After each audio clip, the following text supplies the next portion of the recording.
Porém, não vou queimar o filme, só domingo que vem é que eu vou trazer nos 2 cultos uma breve reportagem sobre a viagem que realizamos para esses 2 países da Ásia, Índia e Nepal. Viagem pontilhada de experiências muito especiais, muito ricas, em que nós podemos vivenciar um evangelho diferente, um evangelho que nós precisamos viver na verdade. Há poucos dias atrás, eu estava ainda lá na Índia e eu vi na mídia social, houve uma espécie de um concurso de jovens talentos evangélicos, né? E então, uma jovem lá do meu estado, ela cantou uma música que está causando a maior revolução no Brasil, chamada o Evangelho de Fariseus. A música é uma coisa fantástica, né? É muito boa mesmo, e está causando reação por quê? Porque trouxe apenas na forma de música e poesia a discussão de um assunto tão verdadeiro. A igreja, ela está exercitando o evangelho completamente afastado do evangelho de Cristo.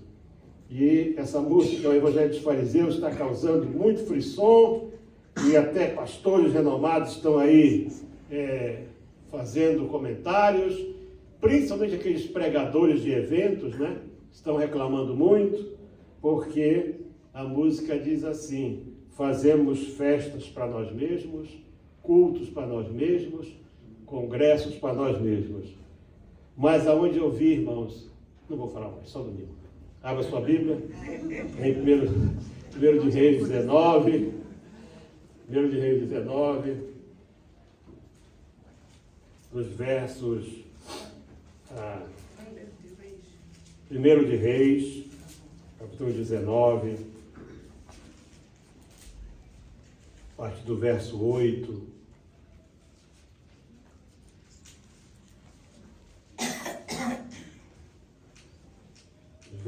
Versículos 8 e 9 inicialmente.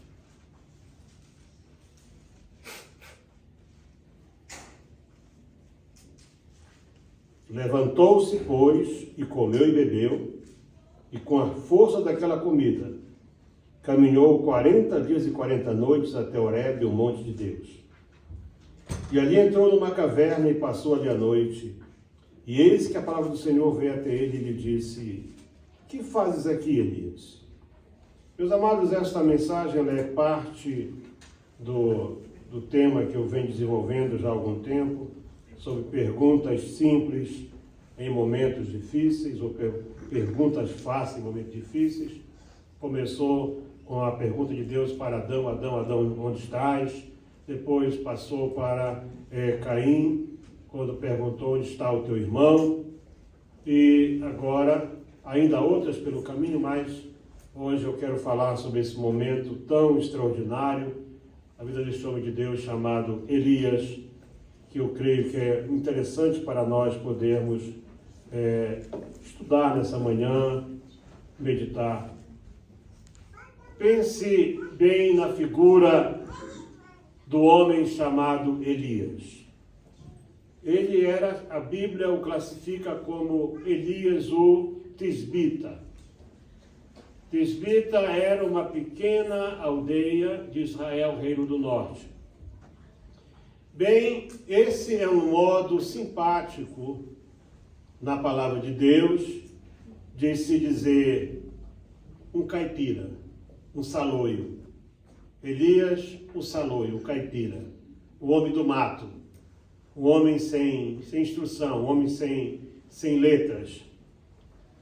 É como se alguém dissesse: afinal, vem esse aí lá do fim do mundo, vem lá não sei da onde, vem lá da onde o Judas perdeu as botas, e aparece de repente pregando aqui na cidade, pregando na capital, e apontando o erro desse, pecado daquele. Quem é esse? Quem é esse cidadão? Afinal, esse Elias ele não alinha conosco. Ele não fala gírias, não usa piercing, não tem tatuagem, não usa rabo de cavalo, não gosta de dar uma passadinha pelo bar, não vai para uma balada. Ele é um perturbador. Quando chega no palácio, a sua presença, em vez de animar, estraga qualquer festa. Tudo estava indo tão bem, até chegar esse caipira e começar a falar essas coisas todas. Ele é um antissocial. Ele é uma pessoa fora do contexto. Ainda vem agora nos dizer que a companhia das águas do céu fechou as torneiras e não vai chover aqui durante algum tempo.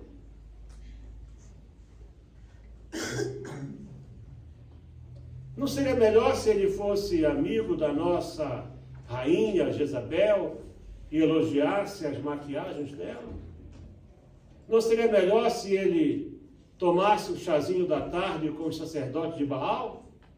Não seria muito mais agradável se ele, em vez de ficar criticando o reino, ele assistisse aí uma peça de teatro com o rei Acabe? Por que tem que ser assim? Por que tem que ser uma pessoa dessa? Não, meus irmãos, Elias não era isso. Elias não tinha nada a ver com os profetas da atualidade. Uma certa ocasião, alguém disse, eu vi Elias, e alguém perguntou para ele, como é que não? Ele estava andando a pé e vestido apenas de uma túnica feita de pele de camelo e tendo um cinto de couro na sua cintura. Ah, esse é o Elias. Nem sequer um cavalo ele tinha. Ele não tinha uma limusine branca, com bancos de leda, com uma grande caravana de motos à sua frente, abrindo o caminho.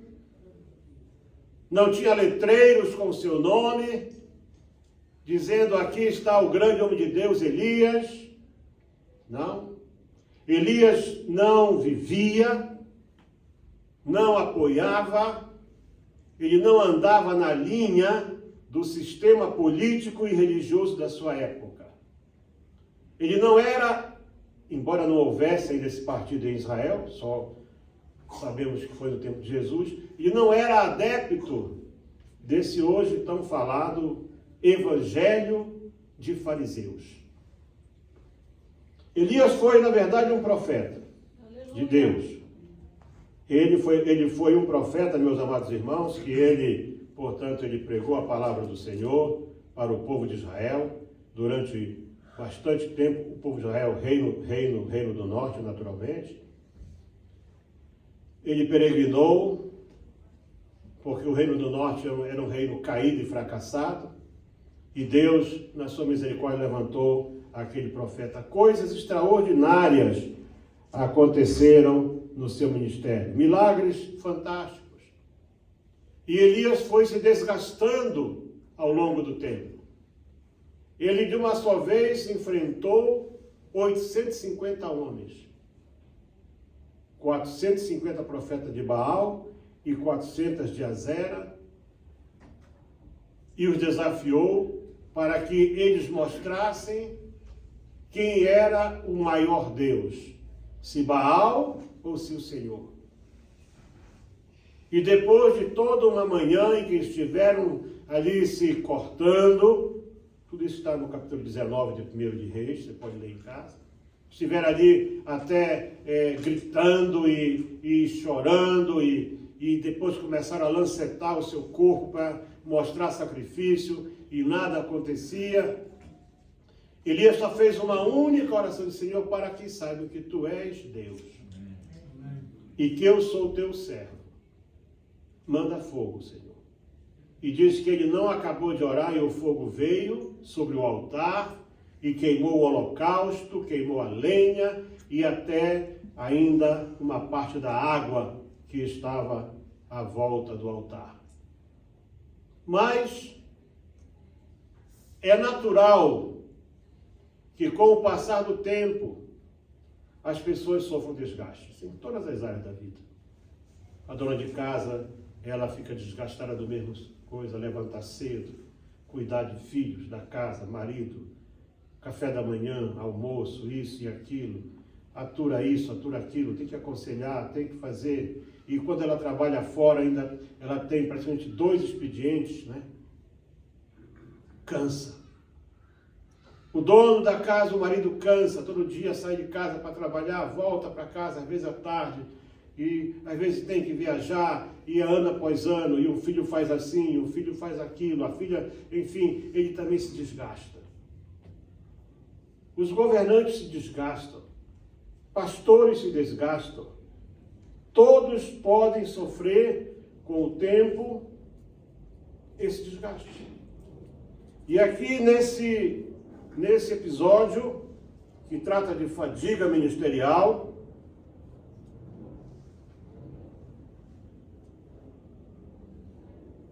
um homem que já tinha, portanto, enfrentado a fome, enfrentado a sede, um homem que foi sustentado por uma viúva, por um tempo que não se sabe qual foi, uma viúva pobre, e viu a bênção de Deus na vida dela. Este homem agora volta para a sua cidade, para a sua terra, depois do milagre da chuva. Segundo consta, foram 3 anos e meio sem chover. Baal não fez chover, mas Elias lá do monte clamou ao Senhor e Deus mandou chuva. E é interessante que quando o moço de Elias foi e olhou na direção do mar Mediterrâneo, e disse: eu vejo uma nuvem do tamanho da mão de um homem. Ele disse para o rei: aparelha o teu carro e desce, porque já há ruído de abundante chuva. Ele conseguiu ver a chuva antes das nuvens. Glória a Deus! Muitas vezes nós queremos grandes sinais para poder nos mover. Elias se movia com coisas pequenas. Elias foi sustentado por corvos no deserto. O corvo é um animal limpíssimo, né? É uma ave que todo mundo quer ter em casa, limpíssima, né? Imagina, corvo trazia com aquelas garras dele aciadíssimas a carne e o pão que o Elias comia. O profeta vive da sua profecia, do efeito dela. Mas agora, quando ele sai desse episódio extraordinário, em que os sacerdotes de Baal foram vencidos, ele ouve uma palavra, só uma sentença que, dependendo da versão ou da língua, português, espanhol, inglês, francês, alemão, qualquer língua pode ter mais ou menos do que 30 palavras, em que diz assim, em que Jezabel, a mulher de Acabe, que era uma bruxa, assim me façam, 19:2, assim me façam os deuses e outro tanto, se de certo amanhã estas horas não puser a tua vida como a de um deles, ou seja, tirava a vida do Elias. Então, quando Elias ouve isso, é como se toda a sua esperança acabasse. O seu mundo desabou. Ele acabara de operar ali uma ação de libertação espiritual em favor do povo de Deus. E como resultado, como recompensa, ele tinha a sua vida ameaçada mais uma vez. Ele então se levantou para fugir. E até então ele não estava errado, porque a Bíblia nos diz que se nós não somos bem-quistos num lugar, as cidades não se acabam. Amém. Quando não vos receberem num lugar, ide para outro. Amém. O Senhor disse: eis que vos digo que as cidades não se acabarão, e isso é verdade. Só num dia, eu e o pastor Júlio, passamos em 3 lugares diferentes, escapando dos hindus. Mas não deixamos de fazer o trabalho que tinha que ser feito. A última parte fizemos a pé pelo meio do mato. Fomos avisados, muito cuidado aqui, tem muitas serpentes venenosas e os ursos costumam atacar nesse lugar. Mas diz aqui que ele foi para o deserto, caminho de um dia, e veio e se assentou debaixo de um pé de zimbro e pediu em seu ânimo a morte e disse: já basta ao Senhor, toma minha vida. Senhor, eu estou cansado. Quero dizer a vocês que o Elias não foi a única pessoa que orou assim. Já houve momentos na minha vida, mais de uma vez, em que eu disse para Deus: Senhor, eu estou cansado. Já trabalhei muito, Senhor, já chega. Já é o tempo, Senhor. E cada vez que eu orei dessa maneira, algo novo aconteceu. E deitou-se e dormiu debaixo de um zimbro. E eis que então um anjo tocou e lhe disse: levanta-te e come. Interessante como Deus trabalha, né? Deus não entrou na raiz do problema de Elias. Deus não questionou Elias por que ele estava fugindo. Deus foi na sua necessidade imediata, que era comida. Às vezes você está pedindo um grande sinal, uma grande coisa para Deus, e Deus vai te dar algo que você não está valorizando, mas é daquilo que você está precisando. Não queira ser mais sábio do que Deus. E o Elias, como estava acostumado, Elias era acostumado a milagres. Foi alimentado por corvos, por viúvas. Um anjo não era novidade para ele. E ele então olhou e à sua cabeceira estava um pão cozido sobre as brasas, portanto era algo novo, e uma botija de água, e comeu e bebeu e tornou a deitar. Ele estava tão acostumado com a provisão de Deus que ele não deu muita atenção para aquilo ali. E quando ele deita e dorme com certeza, o anjo do Senhor tornou segunda vez, o tocou e disse: levanta-te e come, porque muito comprido será o caminho. Aqui era o momento em que ele não somente comendo, como está no verso 8, em que ele perguntasse para Deus: Senhor, o que tu queres de mim? Por que o teu anjo me dá comida 2 vezes? Mas ele estava tão preocupado com a sua vida pessoal, quem sabe, ele estava tão cheio de de sentimento de destruição, de miséria, de desgraça, que ele não conseguia ver que o mesmo Deus que mandou um anjo lhe dar comida, esse Deus podia proteger a vida dele. Nós, às vezes, cremos em Deus às metades. A nossa fé não alcança aquilo que Deus tem para nós. Deus não esgota o seu poder porque ele faz um grande ou um pequeno milagre. O poder de Deus é inesgotável. Glória a Deus, aleluia. Não importa aquilo que ele já fez, ele vai voltar a fazer uma coisa melhor e maior na tua vida, porque ele é Deus. Amém. Mas a intimidade de Elias com Deus, talvez a proximidade que tinha com Deus, não lhe permitiu esse momento para perguntar para onde ir. Por que o caminho é longo? Ele simplesmente caminhou 40 dias e 40 noites. Foi até um lugar muito santo, chamado Horebe, chamado o Monte de Deus. Horebe é o mesmo monte onde Deus falou com Moisés. Horebe é o monte onde Deus deu as tábuas. Horebe é o Monte Santo de Deus e a localização de Horebe até hoje é desconhecida. Aonde dizem que é Horebe, não é Horebe. Os próprios estudiosos judeus já disseram isso.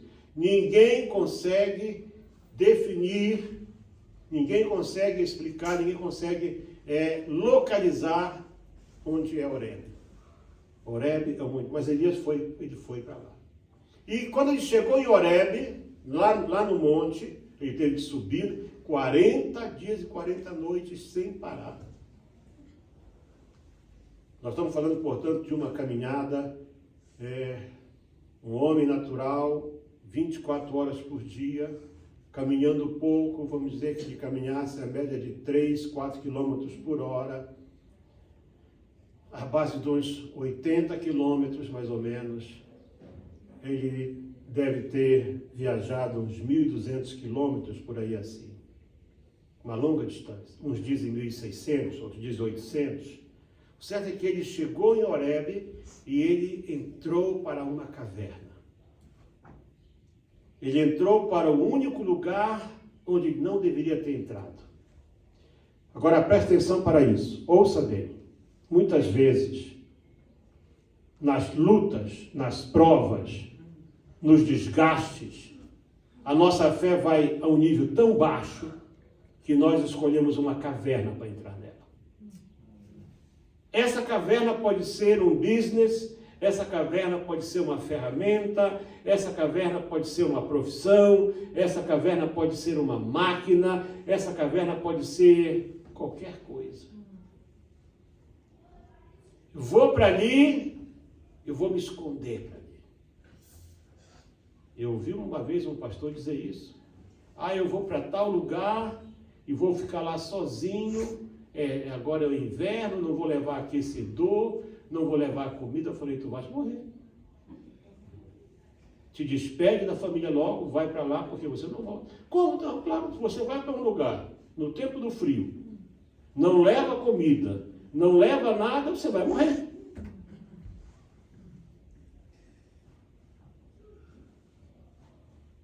E o Elias entrou ali para aquela caverna, somente ele, quem sabe, poderia explicar as razões, porque ele entrou ali naquela caverna, e quando Deus vê do céu, e o que é interessante é isso, é que o ministério de Elias estava no fim, estava nos últimos dias do seu ministério.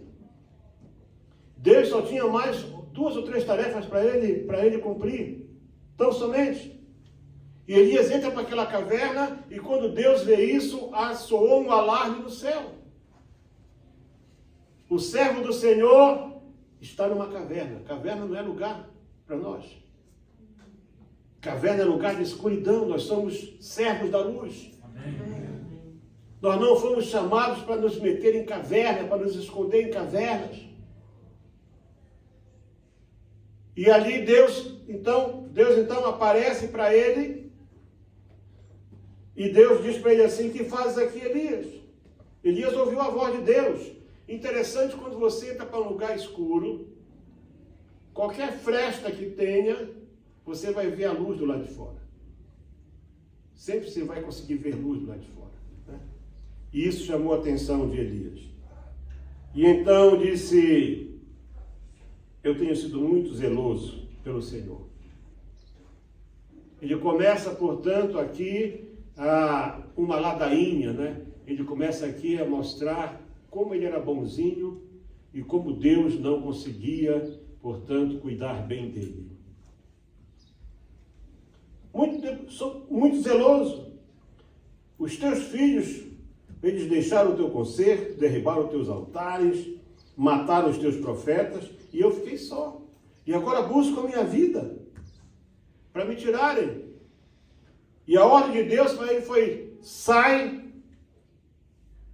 aqui para fora, põe-te neste monte perante a face do Senhor. O monte, quando você sobe o monte, subir o monte na Bíblia, é aproximar-se de Deus. Mas veja que Satanás, ele é tão astuto que ele colocou ali um buraco, uma caverna para Elias se esconder lá dentro. Se Elias subisse, vamos dizer que fosse esse o caminho, sim, mas que era para ele chegar ali e perguntar se ele dizer, Senhor, eis-me aqui, o que tu queres de mim? Quantas vezes você já pensou em parar e em desistir? Quantas vezes as circunstâncias da vida já te levaram a dizer, chega, eu vou ficar quieto, não vou mais fazer nada, não vou mais me importar. Domingo passado eu conheci uma jovem senhora nepalesa, 32 anos de idade. Ela viajou 26 quilômetros na garupa de uma motocicleta por estradas que você não, só vendo para você acreditar, para poder encontrar conosco. Esperamos por ela um tempo ali. Depois viajamos mais uma hora até essas montanhas onde fomos. E o pastor disse, eu preciso que vocês conheçam essa jovem, porque ela é a melhor evangelista que tem por aqui. Glória a Deus. Toda a família dela, eles são budistas. Ela foi expulsa da sua casta, do seu contexto social. Ela foi expulsa porque ela aceitou a Jesus como Salvador. Amém. Ela não tem direito de participar em nada na sua casa, mas ela já evangelizou centenas de pessoas. Ela vai de aldeia em aldeia pregando nas casas, ela ora, mas e eu olhei para aquela, sabe, ela ali tranquila, e eu lembrei que em 98, quando eu estive em Singapura, lá no curso do Haggai, eu conheci uma senhora que ela era de uma ilha qualquer lá da Malásia, em que ela esteve 18 dias, que eu estive lá, 18 dias, ela estava com a mesma blusa e com a mesma saia e com o mesmo sapato. Até o dia que ela deu o speech dela, em que ela explicou, eu fui expulsa da minha casa por ser cristã, eu só tenho uma roupa de cada vez. Ela disse, eu não sei, nunca sei onde eu vou dormir, não sei onde eu vou comer. Ela disse, tem mais de 10 anos que eu ando assim, de lugar em lugar, pregando a palavra do Senhor. Então há pessoas aí fora, irmãos, que quando a gente olha para essas pessoas, nós perguntamos, Senhor, o que é que eu estou fazendo? Elias estava todo cheio de autopiedade, ele estava todo cheio de, eu já sofri, eu estou aqui. E a palavra de Deus foi, sai da caverna, vem aqui para fora. Deus não quer falar contigo dentro da caverna onde você se meteu. Deus pergunta, o que você está fazendo aqui? Ele foi sincero. Senhor, eu estou aqui porque eu fugi com medo de uma mulher. Enfrentei tantos homens, enfrentei exércitos, enfrentei tanta coisa, mas uma mulher me pôs para correr. Talvez ele tivesse vergonha de dizer isso.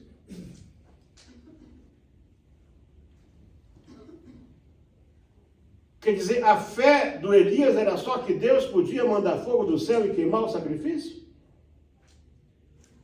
A fé do Elias era só que Deus podia abrir a janela do céu e mandar chuva? E aí tem aqui 4 coisas que aconteceram.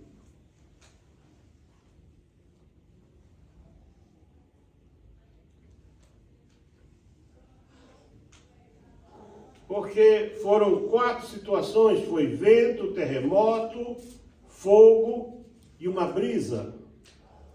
E ele disse, verso 11, sai para fora e põe-te neste monte perante a face do Senhor. E eis que passava o Senhor como também um grande e forte vento que fendia os montes e quebrava as penhas, porém o Senhor não estava no vento. Porque Elias estava acostumado com um Deus violento, com um Deus que mostrava poder, com um Deus que mandava terremoto, com um Deus que estremecia a terra. E depois do vento, um terremoto, também o Senhor não estava no terremoto. E depois do terremoto, um fogo, porém também o Senhor não estava no fogo. Então não importa a maneira como você conheceu Deus até hoje, não importa como Deus falou contigo até hoje, nesse tempo da agora, Ele vai se revelar a ti de uma outra maneira para fazer algo diferente na tua vida. Deus não quer que você perca a tua carruagem de fogo. Deus não quer que você perca a tua salvação. Amém. Glória a Deus. Deus não quer você enfiado em cavernas. escondido. Glória a Jesus. Uns se acusam dos seus pecados. Onde está o poder do sacrifício de Jesus na cruz por ti? Onde está? Até quando vamos confiar em só uma parte de Deus? Deus não é bonzinho, não. Deus é bom, Deus é amor, Deus é justiça, mas Deus é fiel à sua palavra. Ele disse: aquele que vem a mim, de maneira nenhuma eu lançarei fora. Vinde a mim, todos vós que estáis cansados e sobrecarregados, e eu vos aliviarei. Ele não diz: vem para mim os gordinhos, não diz: vem para mim os riquinhos, não. Vem para mim os que estão desgastados. Você está desgastado, você está ferido, você está humilhado, você está se sentindo miserável, perdido. Então você é a pessoa que Deus quer. Venha para Ele agora.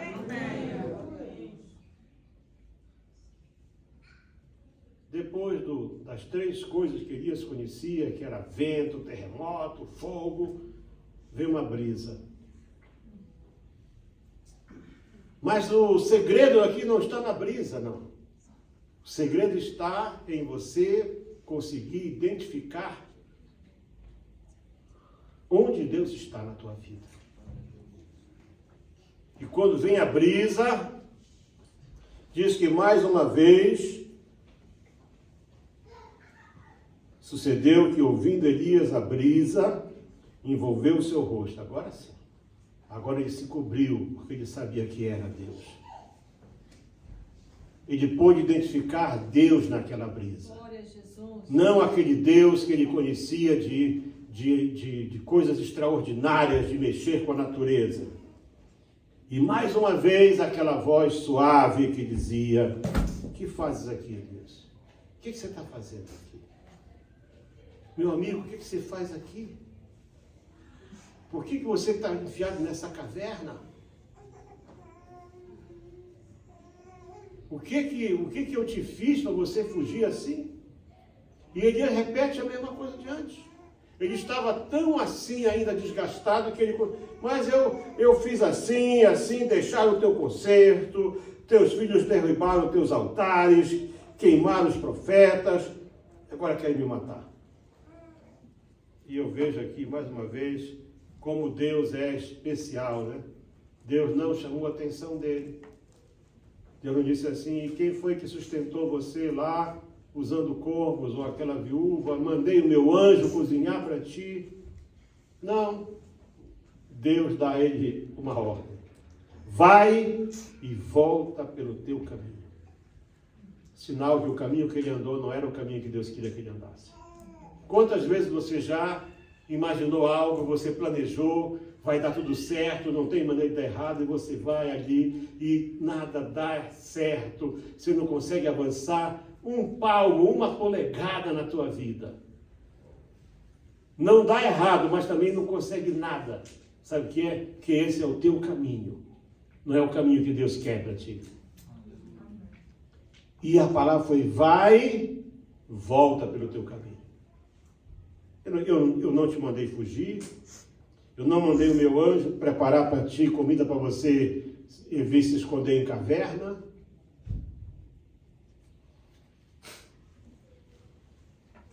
Olha aí a tarefa.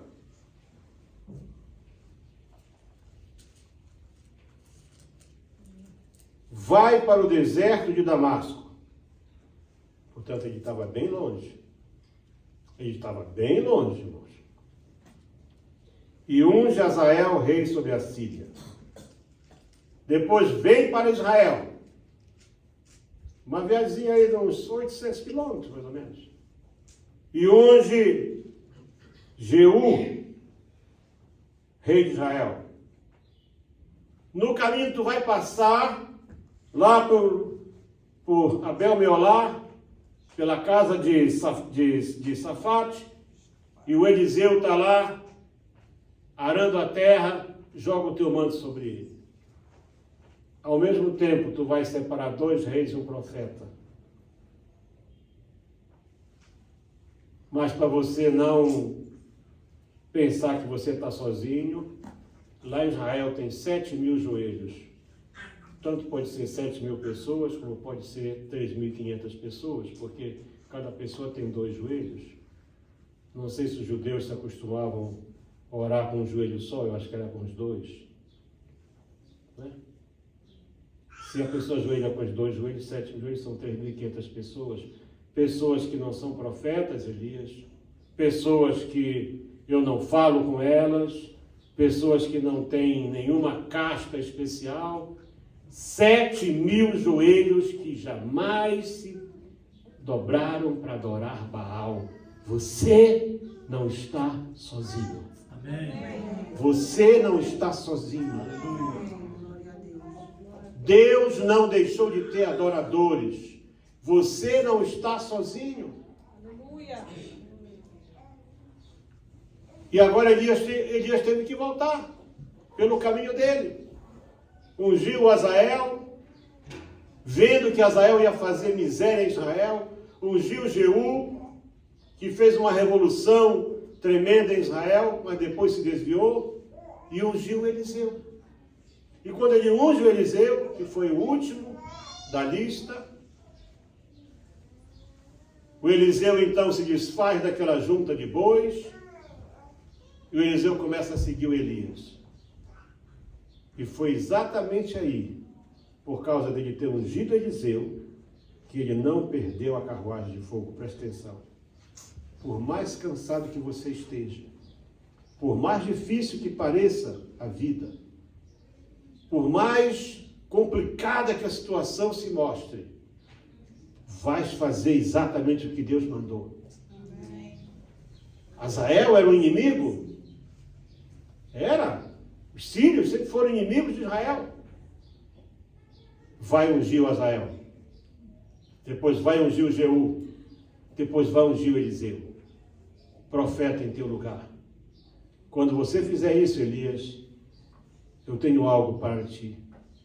Quando Elias não imaginava que fosse, a carruagem veio e o levou. Ele teria perdido isso se não tivesse cumprido a última ordem de Deus para a vida dele. Não permita que os desgastes dessa vida, que o cansaço, que a fadiga, que os problemas tirem de você a comunhão com Deus e a sensibilidade de saber e ouvir Deus falar contigo. Amém. Sabe, irmãos, às vezes é preciso você estar num lugar muito, muito difícil para você poder ouvir Deus falar. Eu estive numa igreja domingo passado, eu fiquei com dó do meu filho com aquela perna dele, que ele mal consegue mexer a perna, subiu uma escada, mas eu fiquei com vergonha, uma velhinha de quase 100 anos, ela já não anda assim, ela já anda assim. Ela subiu aquela escada e desceu como quem tivesse, sei lá, andando de elevador. Não tem corrimão como essa aqui, nossa, não. Quase eu mandei arrancar o corrimão daqui para o pessoal poder aprender. Subiu ali, quando ela subiu, eu disse, eu vou tomar vergonha na cara, eu vou subir também. O culto era na parte de cima. Mas ali, quando nós chegamos ali em cima, irmãos, ei, presença de Deus, línguas estranhas, o culto inteiro. Amém. Aqueles irmãos oram, todos são batizados com o Espírito Santo, pastora Glória Nádia. a Deus. Todos, todos. Sabe o que é interessante ali? É um cântico, uma oração e língua estranha. O louvor deles dura 1 hora de tempo, mas é assim. É um cântico, oração e língua estranha, e profecia. É uma coisa, é um Pentecoste, como acho que só teve lá no começo de tudo. Glória a Deus. Onde está o teu Deus? Vamos estar de pé. Onde está o Deus que disse que tu serves? Onde está o Senhor que tem feito coisas tremendas na tua vida? E parece que você esqueceu. Você só consegue ver um lado de Deus. Você só consegue ver Deus que faz uma coisa. Não, Deus é um Deus completo. Deus é um Deus completo.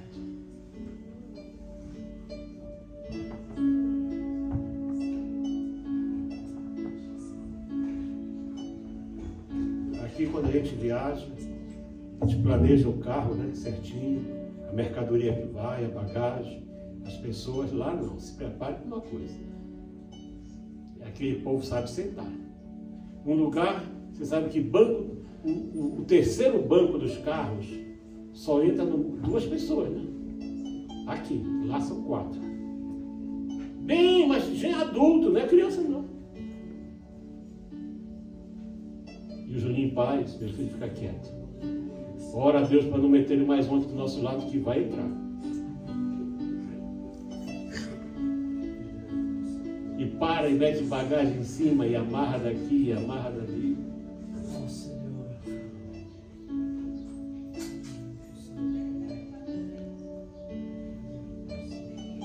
Esse é o Deus. É o Deus que provê o caminho. É o Deus que provê o transporte. É o Deus que provê a segurança. Sabe, lá os carros têm que ter 2 coisas boas. Tem que ter um bom travão e uma boa buzina. A estrada é tão estreita e a curva é tão fechada que se você não buzinar daqui, você não vai saber que vem carro de lá. É impossível ver.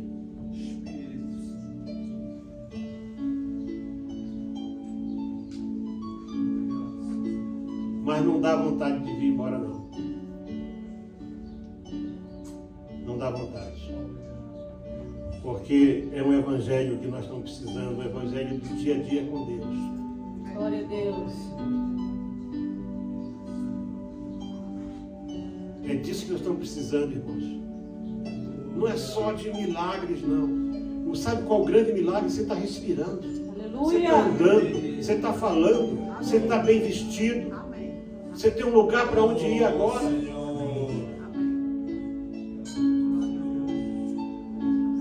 Quando nós terminamos o batismo, era para ser 13, mas como mudou de lugar 2 vezes, vieram 7 pessoas só. Batizamos a 6ª pessoa, faltava uma. Ah, não, ela é professora na escola, o marido é hindu. Ela disse que vai vir, esperem. Irmãos, aquela água estava muito gelada. Aquilo era no meio do mato, pedras à volta. Um ninho de cobra, bem assim, olhando para ele assim. Eu fiz uma reportagem olhando para o ninho de cobra. Aí eu disse, Peter, ele disse, pastor, a gente sai, se veste. Quando a irmã chegar, a gente vem aqui batizar ela. Passou 1 hora, vinha aquela motorizadazinha, uma senhora, e eu pensei que eram 2 crianças, não. Quando ela saiu uma aqui do pé dela, 4 na moto. Andamos até lá de volta. Irmãos, quando aquela irmã entrou na água, o Espírito de Deus veio sobre a vida dela, e ela chorava, e ela orava. E ela dizia, obrigado Jesus, porque eu posso me batizar. Obrigado, sabe, nunca deu tanto prazer batizar alguém como naquela hora.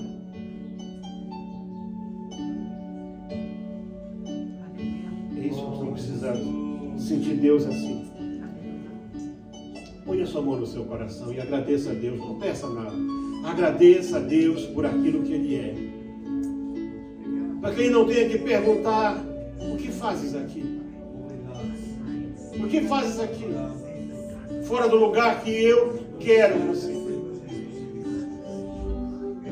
Agradeça a Deus porque você pode ver, porque você pode ouvir, porque você pode respirar. Preguei na igreja de um pastor cego. Sobe, desce as escadas. Ele podia ter sido operado das cataratas, não foi. Não tem condição, não tem acesso à medicina porque ele é de casta baixa.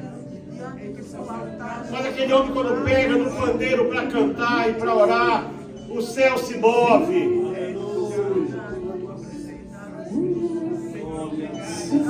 Pede para o Espírito Santo se mover na tua vida.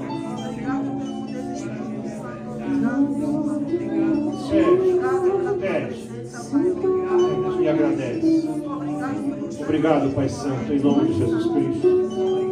Porque somos tão abençoados, tão privilegiados, Senhor. Obrigado por essa palavra que nos desperta, que nos estimula, que nos anima, Senhor.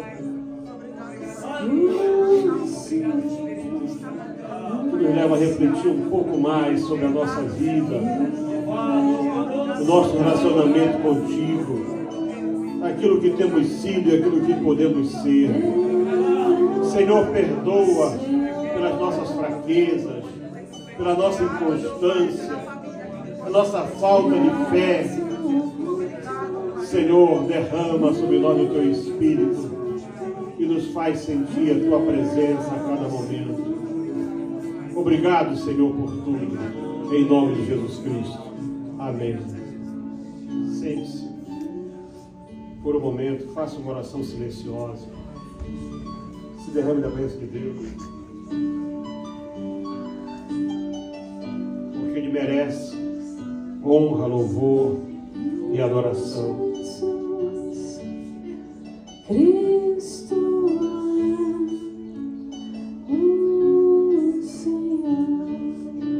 Mas se você veio aqui hoje em busca de algo especial, você veio aqui hoje em busca de um renovo,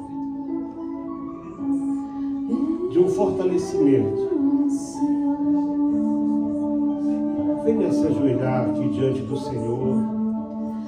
Levante-se agora, sem emoção, se ajoelhe diante do Altíssimo.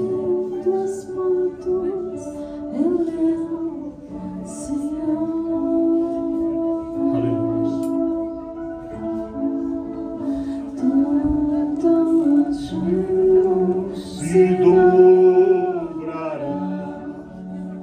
toda língua confessará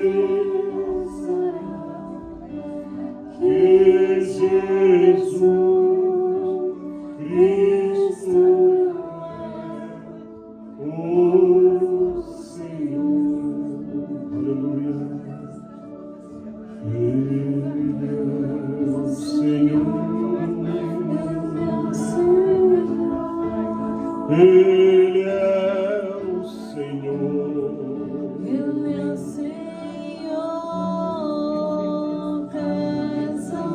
Reto dentro você.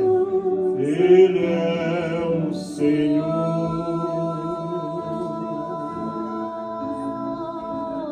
Todos os joelhos se dobram. Pode começar por aí, você. Chorei, canta, labassuri, namassa, namais. Nemeshena mi canta, namato, nemete, lebete, lamai. Chorei, canta, lamaha, shalamassuri, namai. Piquenemei, suri, namanto, limacho, que de lamacho, lamaha, shei, caramala, solemei, namais.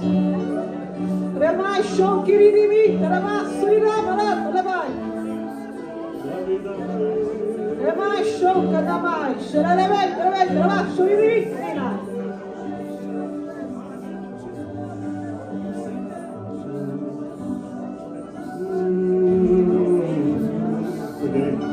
Pode ungir todos aqui.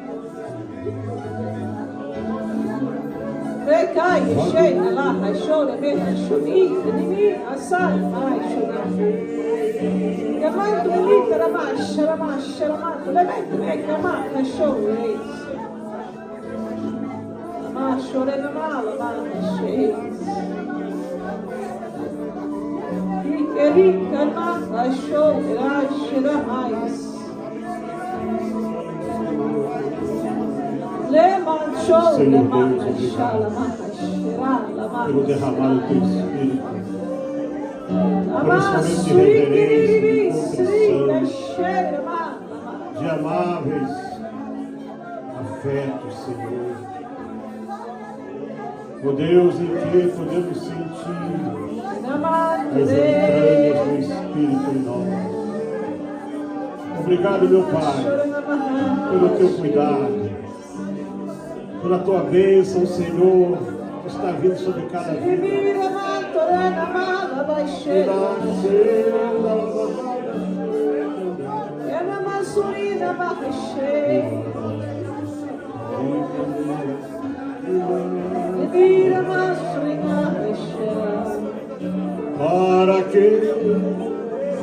Trabalhou tanto no sol ou na chuva.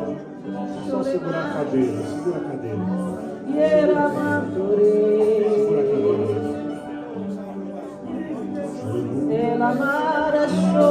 Derrama, Senhor, do teu Espírito agora.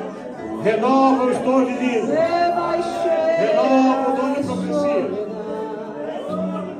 Renova, Senhor, renova.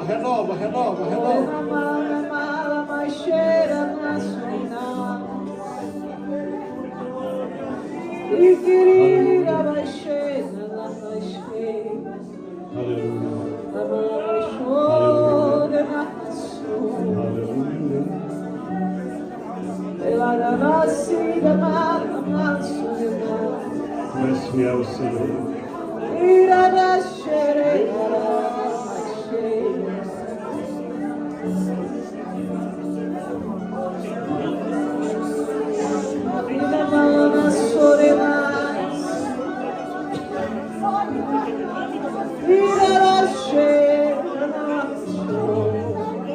Aleluia.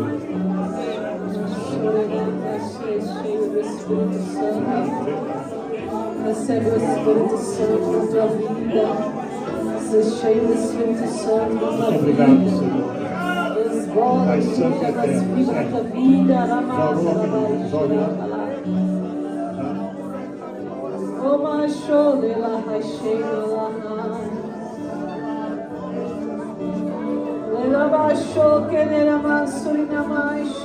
Deus Santo e Eterno que está nos céus, santificado seja o teu nome.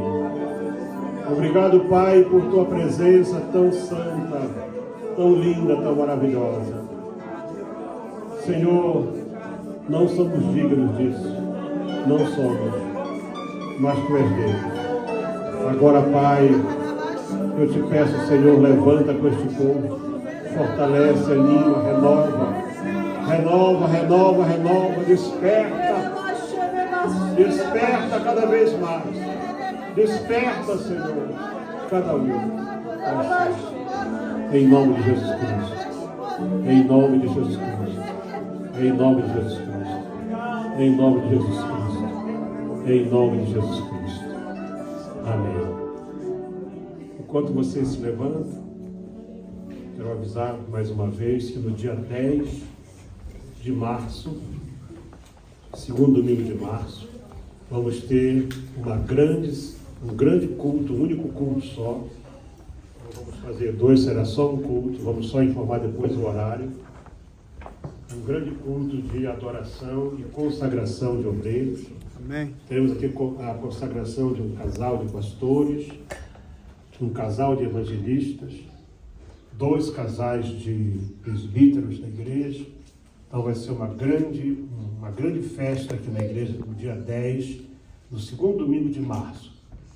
Todos são bem-vindos, vai ser ainda avisado o horário do culto, vai ser um único culto, não vai ser um culto bilíngue, né? Para que todos tenham a oportunidade de participar. Amém. E também que a nossa cerimônia das primícias ficou para o último domingo de março. Você tem tempo de preparar mais as suas primícias aí, primícias das Coca-Colas, das batatinhas, né? E o pessoal, não tem nada para dar. Então você vai jejuar de Coca-Cola e batatinha, que faz muito mal, e vai trazer uma primícia que faz muito bem. Último domingo de março, todos são convocados para esse momento especial na presença de Deus. E não esqueça de uma coisa, domingo que vem, nos 2 cultos, eu vou estar trazendo um documentário sobre a viagem, para você poder ver que há um povo diferente aí fora. Aleluia. Um povo diferente. Fomos cercados domingo passado, já era o segundo culto, domingo não, acho que foi segunda-feira, só com viúvas. Um senhor, a esposa dele o largou porque ele começou a cuidar de viúvas. Ele cozinha para elas. A mãe dele mora com ele não mora sozinho. Estava lá a panela pronta já com o almoço para as viúvas. tinham lá cerca de 19 viúvas, né? E quase no final do culto, quando estava o pastor Júnior orando por todos, né, que o culto lá só acaba, eles não aceitam que o culto termine sem a gente impor as mãos sobre um por um. E aí estava naquele momento quando os hindus estavam passando numa procissão de consagração da vila, com tambores, com tratores, com tudo, e pararam na porta do templo, cercaram o templo e ameaçaram invadir. Então o pastor disse para mim assim: pastor, fica aqui do lado para eles não verem que tem estrangeiro. Se vê que tem estrangeiro aqui, fica muito pior. A irmã Cristina trocou de lugar comigo. Nós começamos ali a orar. E eu pude ver uma menina, talvez os seus 10, 12 anos, não sei, a maneira como ela orava, silenciosa. Eu tenho convicção que a oração daquela criança chegou no céu. E a minha oração, Senhor, cega esse povo, para eles não nos verem. Eles ficaram ali batucando na porta da igreja uns 10 minutos, batucando e com paus na mão e tudo ali. E só pelo Espírito Santo, eles depois seguiram o caminho deles. Nós terminamos a oração um por um, tiramos foto com os irmãos. Estávamos entrando no carro e o pastorzinho das viúvas lá, que segurando a gente: não vamos, fica mais um pouco e tal. Irmão, onde eu ia, o pessoal preparava uma cama. Não, o pastor tem que dormir aqui. Teve um lugar que nós fomos, o pastor juntou 2 camas, pôs lençol novo, gente. Agora dorme aqui pastor Peter, pastor Júnior e pastor Eliel. Os 3 juntos no mesmo quarto, riam a risada. Agradecendo muito, orando por ele, fomos embora. Eu vi muito amor, muita dedicação, muita vontade de servir a Deus. Amém. O amor de Deus, a graça do Senhor Jesus Cristo, o poder, a comunhão e a consolação do Espírito Santo, é com todo o povo do Senhor, o povo de Deus possa dizer amém. Deus abençoe a todos, vão na paz do Senhor.